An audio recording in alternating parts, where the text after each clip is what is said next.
explosions in the middle of the night, a sitting president captured, and a world holding its breath.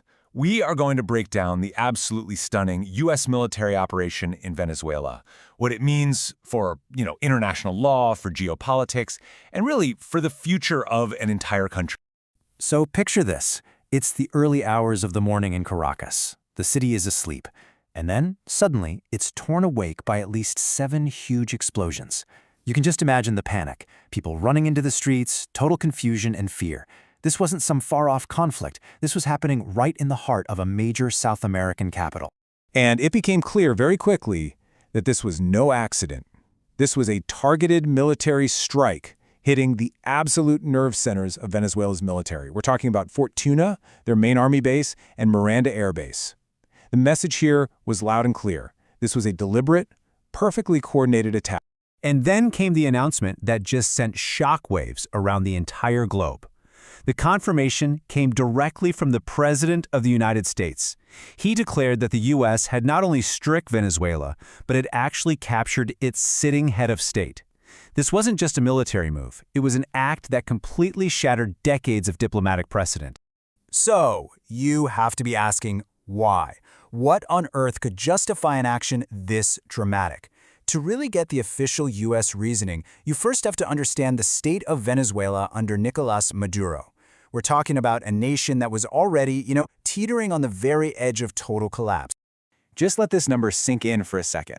According to UNICEF, even before this strike, nearly 8 million people, that's about a quarter of the entire population of Venezuela, were already in desperate need of humanitarian aid. This was not a stable country. This was a nation deep in a years-long emergency. And at the core of this whole disaster was a truly catastrophic economic collapse. And this isn't just about, numbers on a page. This meant millions of families literally could not afford basic food or medicine. Daily survival had become a constant, grinding struggle. The very fabric of daily life was just tearing apart. You can see the effects right here. Long, endless lines for basic goods, totally empty shelves in the stores, public services just failing. Sky-high inflation meant food and medicine were luxuries, while the systems for clean water and healthcare, they were collapsing for millions of people. But here's the thing. While the humanitarian crisis was the backdrop, the official reason given by the U.S. wasn't about aid. It was framed as a law enforcement operation. The White House pointed back to a 2020 indictment of Maduro for narco-terrorism, essentially painting him not as a president, but as a wanted international criminal. Now, an action this bold, this dramatic, it doesn't just happen in a vacuum, right? The capture of Maduro immediately sent ripples across the globe, forcing every nation to take a side and drawing these really sharp geopolitical lines in the sand. And that global divide was immediate and, honestly, pretty stark. While rivals to the U.S. like Russia and China put out these swift, furious condemnations, the reaction from allies was a lot more cautious. A lot of them expressed deep concern, calling for restraint, and seriously questioning if this was even legal under international law. But it was in Latin America where this really hit a nerve, and the reaction was intense and deeply divided. For so many nations in the region, this brought back these long, painful memories of U.S. intervention, sparking real fears of a return to a much darker era of foreign interference. And back inside Venezuela, the nation itself was torn completely in two. While Maduro's supporters were flooding the streets of Caracas demanding his return, thousands of miles away in Florida, Venezuelan exiles were literally celebrating in the streets. They saw this as a liberation they'd been waiting for. It's just a powerful look at the country's deep, deep internal fractures. Okay, so all of this brings up a massive question. Legally speaking, can one country just go into another and capture its leader? What's the historical precedent here? Well, the answer is, it's really complicated and incredibly controversial.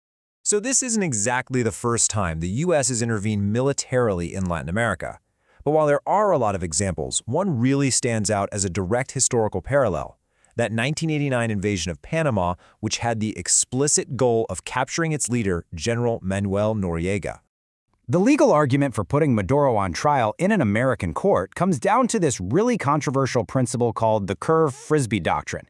Think of it this way. The doctrine basically argues that it doesn't matter how a defendant gets to the courtroom. Even if it's through a kidnapping, the court still has the right to try them. This is the exact same legal playbook that was used after Noriega was captured in '89. And so, Just like Noriega all those decades ago, Maduro now finds himself facing the American justice system. He's been brought to the U.S. by force, and he's expected to stand trial on charges that were actually unsealed years ago. So where does all of this leave Venezuela? You have a nation that was already in a deep, deep crisis, and now it finds itself without a recognized leader. This creates a massive and frankly dangerous power vacuum. In his own words, President Trump has made it crystal clear the U.S. plans to be involved very much in whatever happens next. This isn't just about removing a leader. It's a signal that Washington fully intends to play a role in shaping Venezuela's next government. You see, by removing Maduro, the U.S. might have solved one problem, but they have opened up a dozen new, incredibly complex questions. Who is going to fill this power vacuum? Does this move lead to stability, or does it spark even more conflict? And how can a nation this broken even begin to heal? There are just no easy answers here.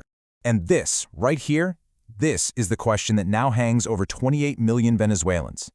Taking out a leader, that isn't the end of the story. For Venezuela, it's the beginning of a brand new, incredibly uncertain, and, you have to say, perilous new chapter.